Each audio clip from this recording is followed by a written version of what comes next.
What's up, guys? Back in today with more Ikoku Nikki, this time with episode 6, episode 7.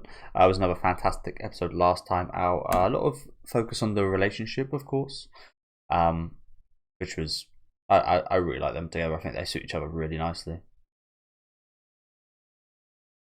But yeah, the show's just, I'm glad to see the ratings for the show as high as they are.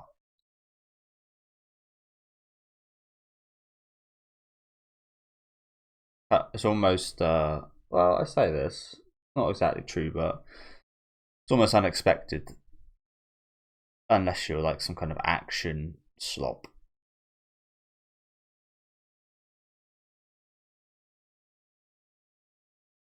Like you see a lot of very average action anime that have really good production with scores like this, and unfortunately, not too many shows with the substance this one has with a rating this high. So yeah, good to see that it's doing well and people are enjoying it.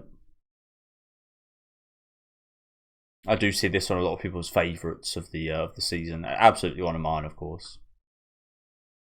Absolutely.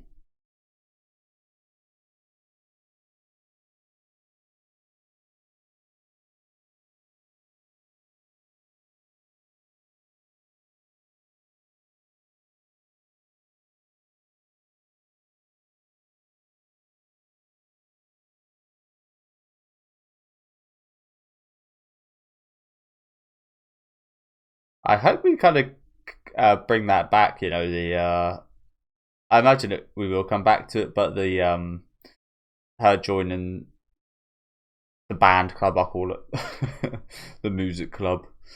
Hope we get to see her kind of journey in that regard. I think that could be really nice.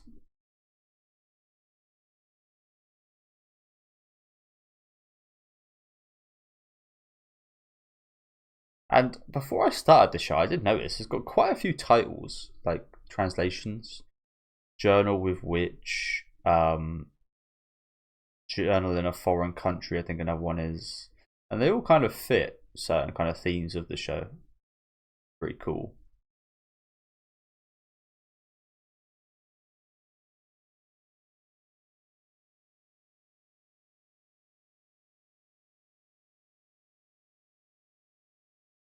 I'm just going to call it Ikoku Nikki just because it's easiest.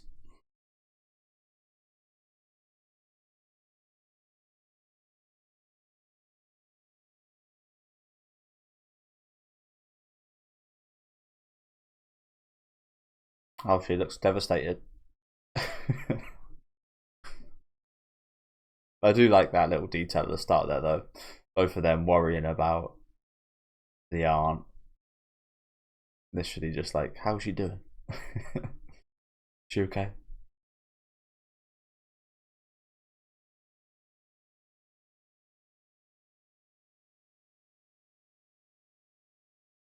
Oh, so that's her mum. Oh, wait. Who is this?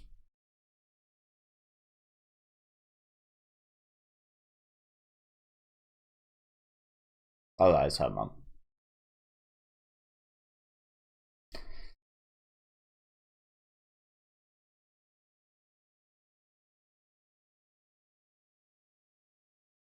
The shameless swords. And wouldn't change it for the world. Whose fault is it that, well, not that the aunt didn't come, but whose fault is it that she herself didn't attend her own graduation?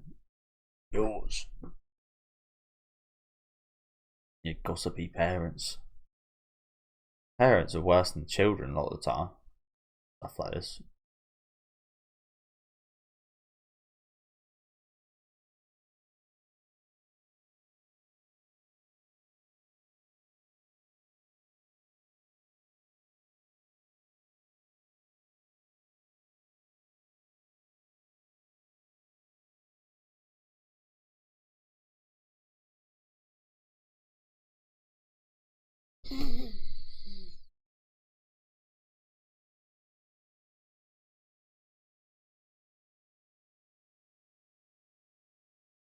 Oh, lots are going on here. Yeah. It's a dangerous situation now. Just getting you know you enter as a guy, you enter a situation like that, you're judged. You're just getting judged by everybody.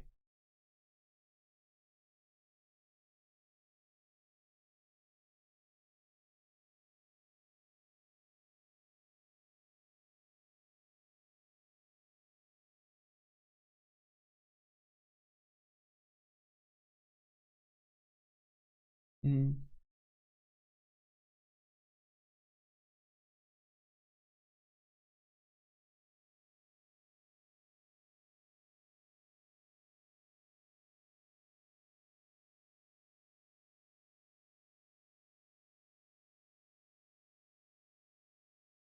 My boobs have grown, mum.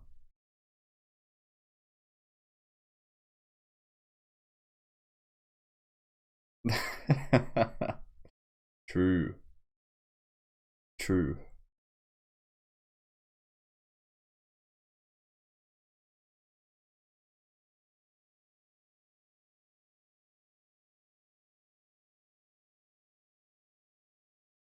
Oh, what did that say? I want to see that. The enraged text.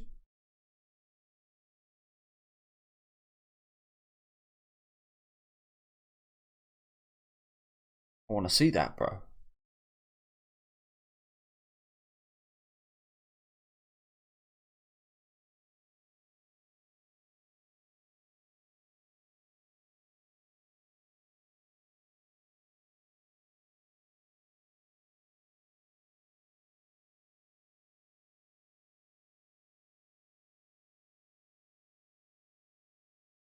Tell you what, yeah, she's not giving an awfully good impression, is she? Forgetful, not friends with her own sister, shameless, didn't show up to. Yeah.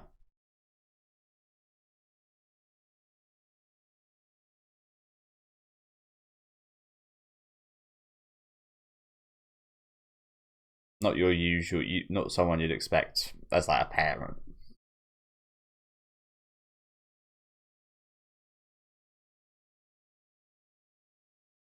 What's that? What's neurodivergence? Yeah, I didn't know what that was when I was a kid.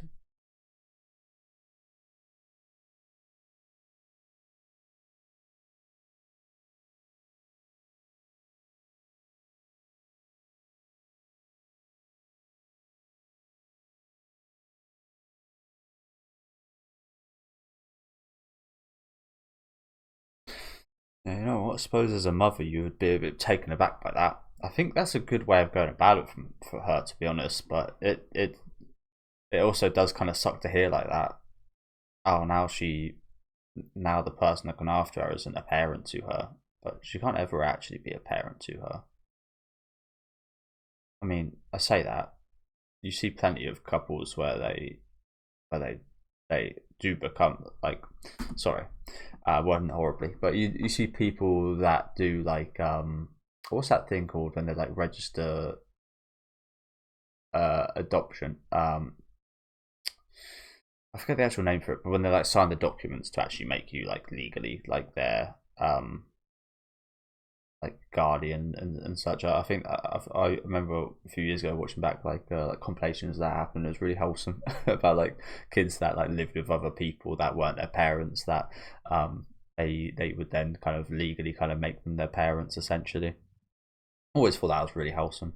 So I guess you can kind of become an actual parent even though you're not. But again, I do kind of tend to like this direction the aunt's going. To be honest with you, I think making her her own person. I mean, again, it is a shame because she's lost that kind of parental influence and structure to things, and this is a change up. And obviously, her friend's mum is quite worried about that, and she has every reason to be. I think she's still at an age where she could probably use that. However, I don't think she's at such a young age where this is like a majorly bad thing, if you know what I'm saying. I think it's, yeah, it's just an interesting kind of situation. And again, as I said, you can have your opinions, you can not like it, you can like it. But if it works, it works, I guess, and we'll see. I think it's like a really caring thing to do, to not kind of force yourself to be a parent, if that makes sense. You might see it as the opposite, but I think it might be harder to try and not act like a parent in this situation than it would be to, yeah.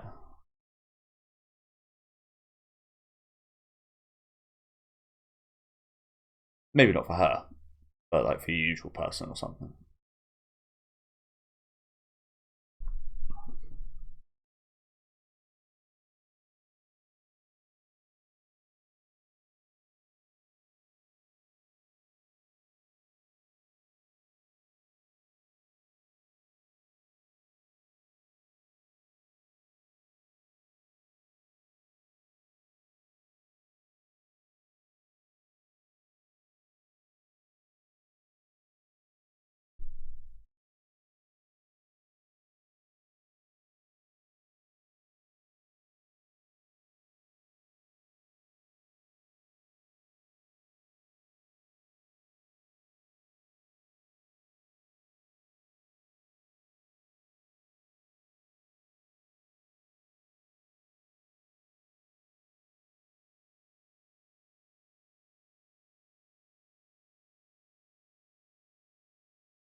Oh god, like a bug.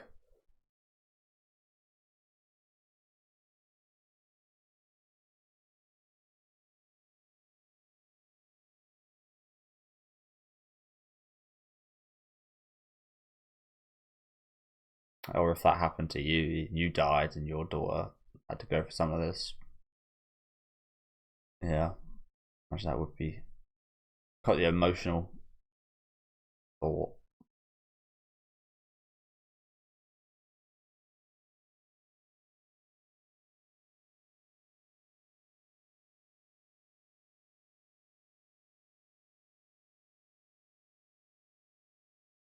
The annoying guy on the phone. Oh, is he a bit jealous, is he?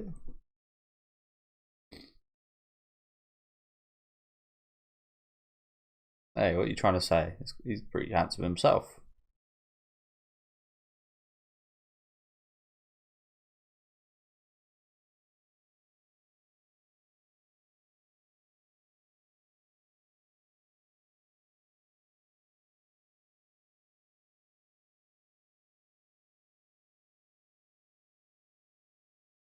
Hey, that's not nice.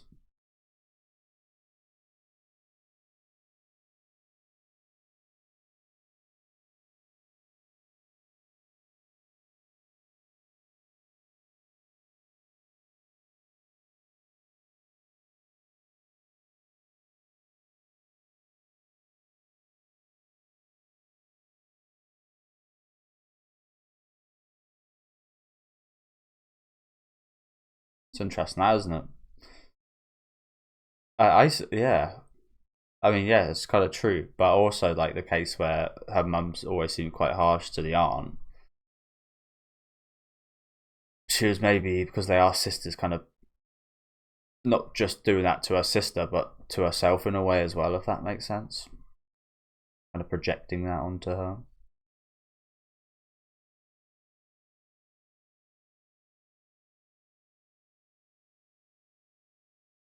Sure, they brought up an interesting question a minute ago about like how would you get along, or how would you see your parents if you were like a stranger and to just like randomly meet them? Do you reckon you'd get along with them? Do you reckon you'd yeah, it's quite interesting actually.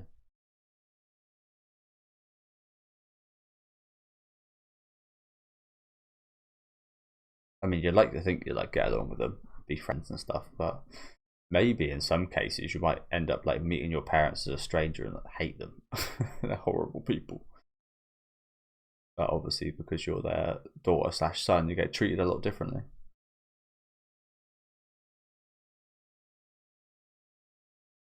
But these two seem to be getting on quite well, which I didn't expect, to be honest. Especially because, I mean, we didn't really see much of her before, but Emery's mum caused the whole like gossip thing. I was expected to be a bit more not nice, I guess. Maybe that's the wrong word for it, but yeah.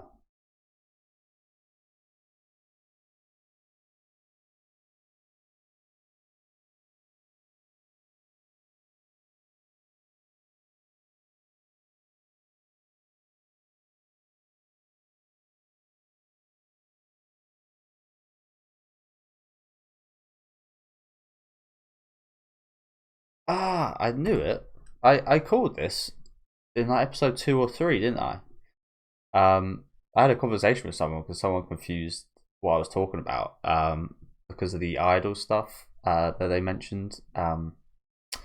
She mentioned her mum thought that she was into like male idol bands or something, and there was like a bit of confusion. She actually preferred like the female idol bands, and that was it. Like that wasn't a lot to go off, but I did say, didn't I, during those early episodes, like I kind of predicted that she might be into women, just based off that small detail. So that was a really good little seed of foreshadowing in the early episodes. I'm not awfully great at picking up things like that. Sometimes I can pick up some good stuff. Sometimes I'm just totally oblivious to it.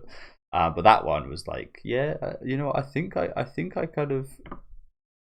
see a seed being shown there, and I feel like there's another one here. Again, I think I can't remember what someone said, but someone got like confused about me mentioning that.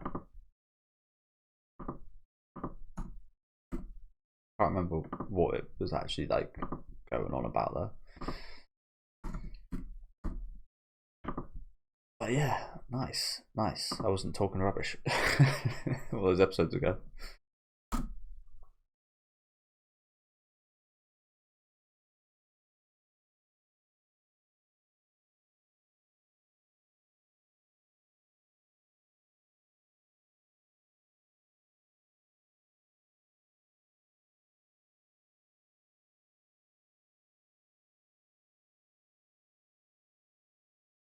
Weird. I was about to say it's probably not the word she wants to hear. Thank you for the comments last week, by the way, telling me the name of that movie. Apparently, it's a really good movie. I've added it to my my watch list, which is already a few hundred movies long. So yeah. Do you know what? Sorry to pause again so quickly, but I haven't watched it, but I do want to get it up. It seems to. I mean, she seems to have a revelation here from watching it. I kind of wish I watched it now. I did kind of. I did kind of plan to. Um, yeah, stupid me. I absolutely forgot. I did kind of plan to watch it before this episode, but yeah. So one thing I did notice about it is that it's got Kathy Bates in it, and I love a bit of Kathy Bates. I mean, I've only seen a few of her movies. 5% of 116. So what? 5 or 6 of her movies. One being Titanic, which I think everybody's seen. But yeah, she's awesome in Misery, which is one of my favorite movies. I love that movie. About an author that gets like injured, and she's a super fan, and yeah, absolute classic. Definitely check that out if you guys haven't seen it. But she is phenomenal in that movie. What else have I seen her in then? Charlotte's Web, of all things, funny enough.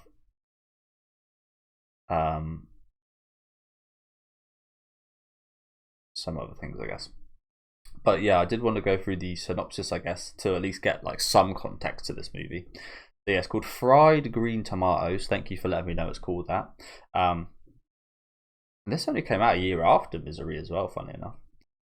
The secret of life, the secret's in the sauce. Amidst her own personality crisis, a southern housewife, like hair on my face, a southern housewife meets an outgoing old woman who tells her story of Idgi Threadgood. Oh, that's her name. I was gonna say, what does that mean? Who tells her the story of Idgi Threadgood and Ruth Jameson, 2 young women who experienced hardship and love in the 1920s. Whistle Stop, Alabama.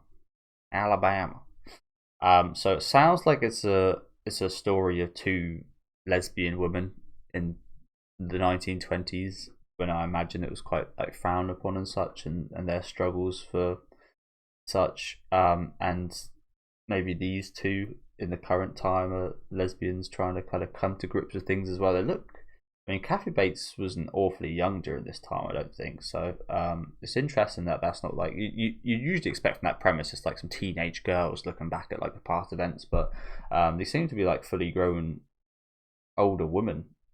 So yeah, definitely to check that out. Like I said, the ratings are incredibly high for the movie, so I imagine it's really good. So I think you could probably tell where that premise kind of comes into things here a little bit, can't you? Really awesome detail from the author of this. Again, I haven't watched the movie, but I guess I do need to check it out. Apologies, going on a bit of a tangent there, but as I said, I absolutely forgot. I remember after I read that comment about someone mentioning the full name of the movie, I wanted to watch it so I could get a bit more context to things. But I guess at least I got the synopsis, so just about enough, I guess. Explains why the movie hit her so hard. Pretty awesome from Macchio as well. Funny, like, yeah, pretty awesome recommendation from Macchio. She knows her stuff. I mean, she is a writer.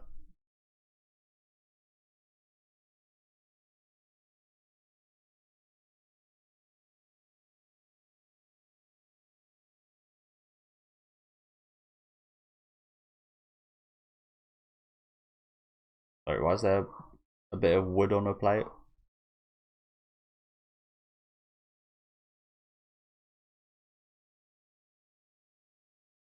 A bento journal.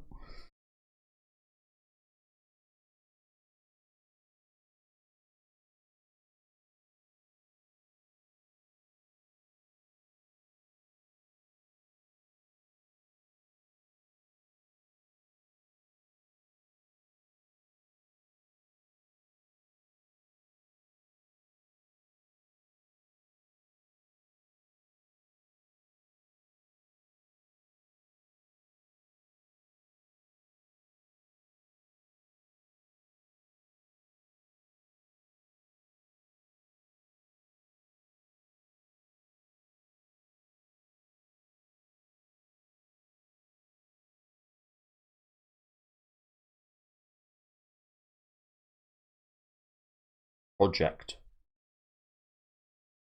Yeah. Well said. Well said. Matter of perspective.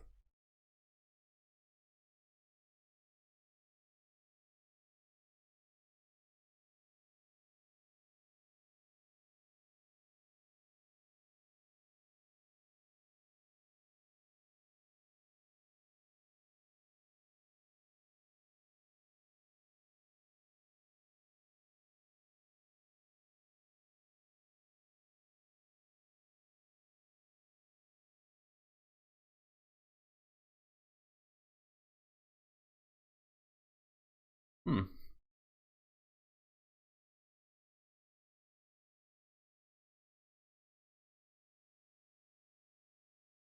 It's a big old book as well.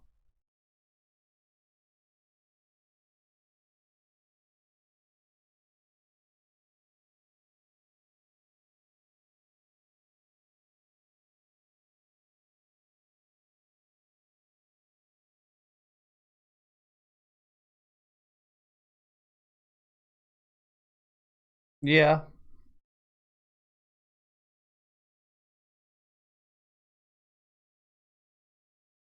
Oh shit, she's hearing all this. Oh, probably does now. She probably does now.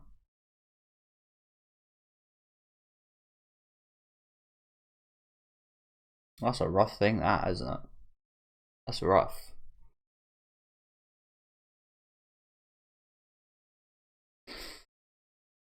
That's rough. I get where she's coming from there. You kind of would want to give it to her now, fill a void a little bit, but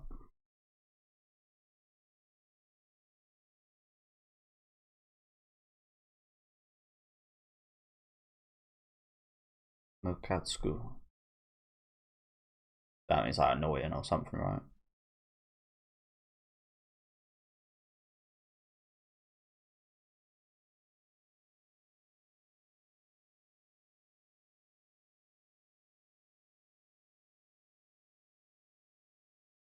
And then to give it to her when she was 20. What could be in that you'd wait like till she's 20 to give it to her?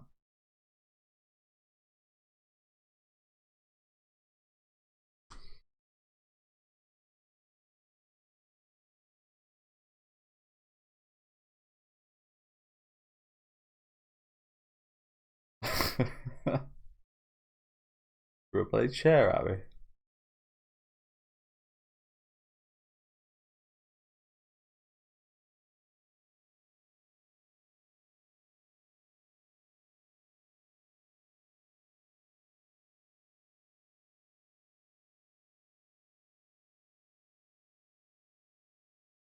Ah,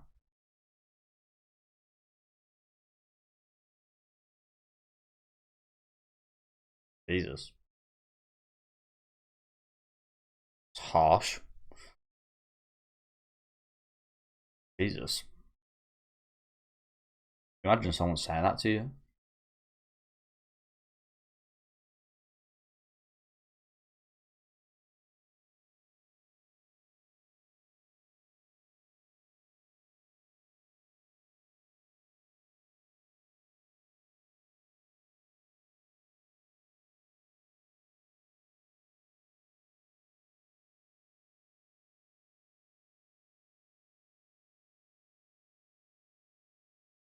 So yeah, quite evident she didn't have like the perfect life. That was quite a mundane.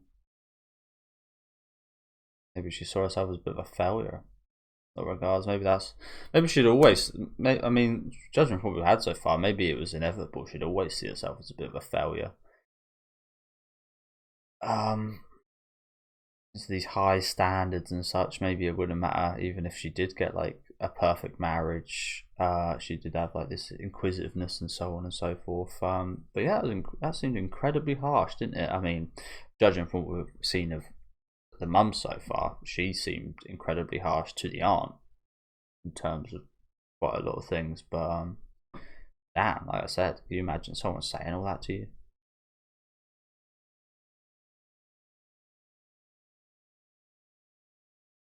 You're an empty person. You've got nothing. No principles, no curiosity, nothing to be embarrassed about.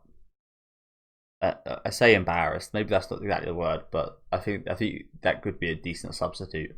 Nothing so passionate about that you'd like. That might be embarrassing to like show off. An example would maybe be like if you're a major fan of like collecting toys or something as an adult, and maybe that's a bit embarrassing, but it's your passion. It makes you who you are. You do what you want to do, and even judging from the house here, empty, nothing, plain, ordinary. And even then, she doesn't get to have an actual marriage with the father of her daughter. It's interesting. It kind of sheds a bit of a new light on the mother here, doesn't it? I'd love to see even more of her kind of expanded character. Judging from this, it doesn't seem awfully kind of interesting, but I imagine there was quite a lot of internal conflict and struggle. Just in, especially in those last couple of scenes we just saw. Really feel quite bad for her, to be honest, and I can relate to her in regard as well, I guess.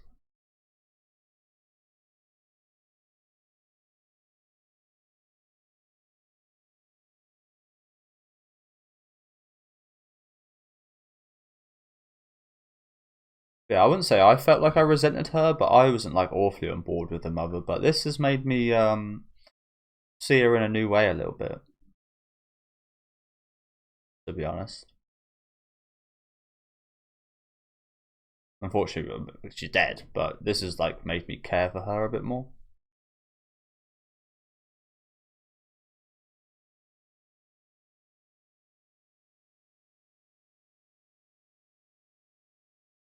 Yeah, definitely.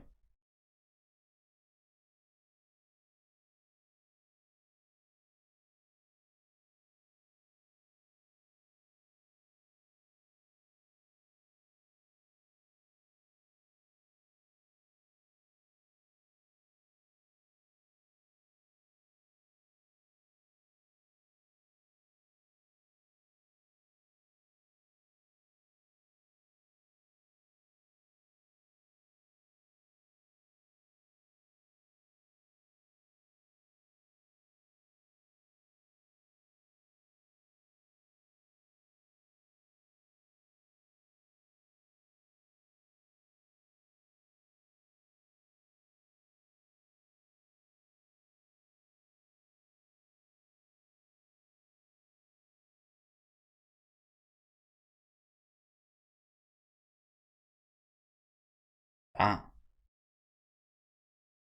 yeah. So good analogy. It really is.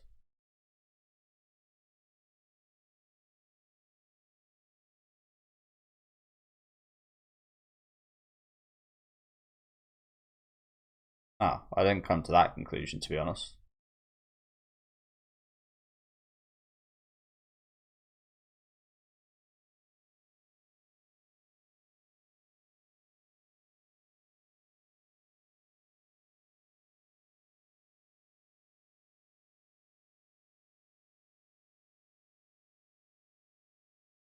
I'm not really I should have taken that reaction. Maybe it would have. Yeah, maybe it was the right idea to save this for a few years in the future. Just judging by that, but saying that, I'm not really sure how to take Asa's reaction to it. But that was really powerful for me in terms of adding a lot more characters to the mother.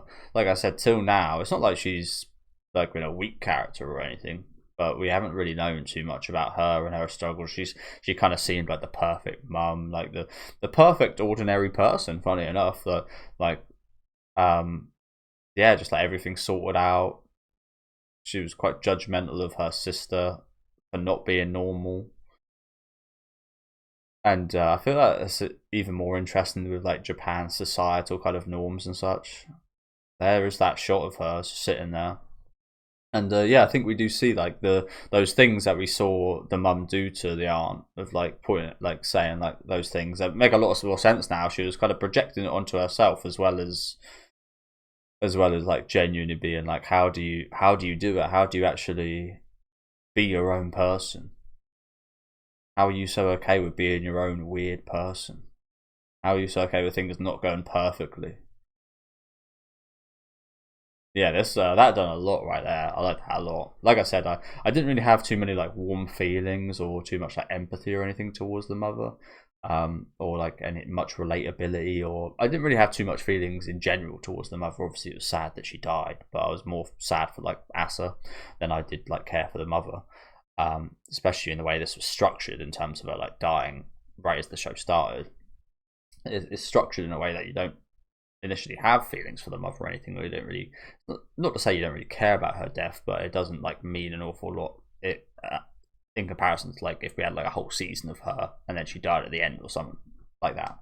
But this was really well done in terms of, again, it actually made me feel for her. I get that. I really get that. And it's kind of, maybe I'll go a bit off track here, but it does just make you think of like society and these societal kind of norms and what's okay or what's frowned upon and how that's changed over time as well. I mean, look at the last 10, 15 years and what's like been accepted, and what's been like okayed and what's become more normal. It's changed massively from 15, 20 years ago, hasn't it? So it's an ever changing kind of thing, but it's kind of sad that we all kind of adhere to it, especially if you are like a part of society. Whereas they aren't here as a bit of a recluse, not too kind of yeah, just a lot of relatable stuff there. It's amazing. I can relate to almost all. I probably relate to Asa's situation the least, whereas maybe many people that watch the show might relate to it the most. But yeah, both the aunt and the mum here I can relate to quite a bit. I feel like I like this analogy of it being like a dark pit. I didn't, again, if any of you guys can help me, I'm not really sure how why she took it this way in terms of like thinking that she never the mother never really loved her.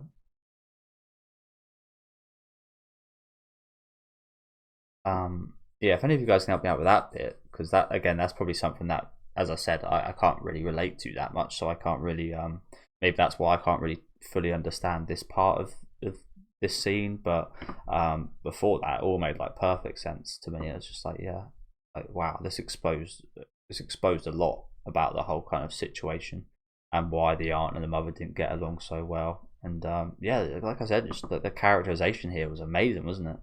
And again, I said this a few times, but I really didn't care too much for her. I thought she was a bit snobbish, a bit too like perfect, a bit too like normal. And it was actually incredibly sad. Like she looks happy and nice, but like this scene here was like actually quite incredibly sad. Just how it's almost playing a role in a way, and like I actually found myself feeling for her, someone I didn't like an awful lot before this. So shows how good the writing's been. But yeah, great episode. Interesting stuff with Emily, I think her name is. I'm not sure if Ass is going to be like her romantic interest or such, but either way, she seems to be kind of struggling with an internal weirdness, we'll call it, herself, and another one of those kind of societal things where maybe it's, again, you're weird for being a lesbian at a young age or whatever. But yeah, it'll be interesting to see more of that development as well. And like I said, I've got to watch that movie. I'll try and watch it before next week if I can remember. But I don't know what I watched. I watched a few Korean movies this week. No Other Choice, which was pretty good. Parasite, I watched for the first time, which was pretty similar. It was quite a bit better, to be fair. Parasite, I did enjoy that quite a bit more actually. But both of those were good movies. So yeah, maybe need to get back to the English stuff. Been watching quite a few Korean movies. But yeah, great stuff here. Like I said, nice seeing these kind of these meetups. Emery's mum came off quite nice. Again, I didn't expect her to be that nice, considering maybe that's another preconceived negative notion that I had of her, like starting the rumors about I say rumors, gossiping about Asa and what happens to her parents and such, and that getting out, her being the cause of that. I guess I had an initial kind of disregard to her, but she was really nice actually. Really liked her, especially considering the aunt really didn't come off very well. As I brought that up earlier, like almost every point of like interest was something you see as quite negative societally, in the societal norms of like, oh, she's bad in every way a normal person would think, like, but we know that she's actually a pretty great guardian. So I'm glad she didn't like take this all too bad. She kind of empathized with her quite a bit. But yeah, loads of interesting stuff today. Let me know what you guys thought about a lot of this in the comment section. Probably a long reaction from me. Yeah, almost 40 minutes, bloody hell. Yeah, let me know what you guys thought about the episode in the comment section. Again, any help, especially with that last scene there, would be very much appreciated, hearing some of your interpretations of it. Leave a like on the video if you guys did enjoy this one, and subscribe to the channel if you do want to keep up to date. And I'll catch you guys next week with episode 8.